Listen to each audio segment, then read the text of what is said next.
ಇದೇನು ಅನ್ಕೊಂಡ್ರಾ, ಇದು essence ಪುನರ್ಪುಳಿ juice essence ಮಾಡೋದು ಹೇಗೆ ನೋಡುವ.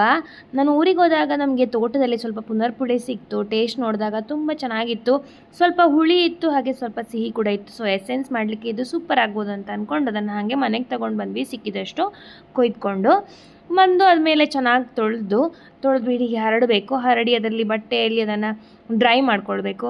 ಮತ್ತು ಅದನ್ನು ಒಂದು ಚೂರಿಯಲ್ಲಿ ಕಟ್ ಮಾಡಿ ಅದರೊಳಗಿನ ಬೀಜ ಎಲ್ಲ ತೆಗಿಬೇಕು. ಬೀಜವನ್ನು ಕೂಡ ನಾವು ಜ್ಯೂಸ್ ಮಾಡ್ಬೋದು ಇನ್ಸ್ಟೆಂಟಾಗಿ ಅದರ ರಸದಿಂದ.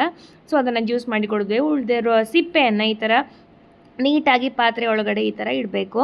ಪಾತ್ರೆ ಒಳಗೆ ಇಟ್ಟು ಅದಕ್ಕೆ ಮೇಲಿನಿಂದ ಸಕ್ಕರೆ ತುಂಬಬೇಕು. ಒಂದು ಅರ್ಧ ಚಮಚದಷ್ಟು ಸಕ್ಕರೆಯನ್ನು ಹಾಕಬೇಕು ಪ್ರತಿ ಇದಕ್ಕೆ ನಾವೇನು ಕಟ್ ಮಾಡಿರ್ತೇವಲ್ಲ ಅದಕ್ಕೆ, ಆ ಪುನರ್ಪುಳಿ ಎಸಳು ಥರ ಇರುತ್ತಲ್ಲ ಅದಕ್ಕೆ. ಮತ್ತು ಇನ್ನೊಂದು ಲೇಯರ್ ಇಡೋದು, ಮತ್ತು ಪುನಃ ಅದನ್ನು ಹಾಗೆ ಮಾಡೋದು. ಹಾಗೆ ಮಾಡಿ ನನಗೆ 3 ಲೇಯರ್ ಆಯಿತು.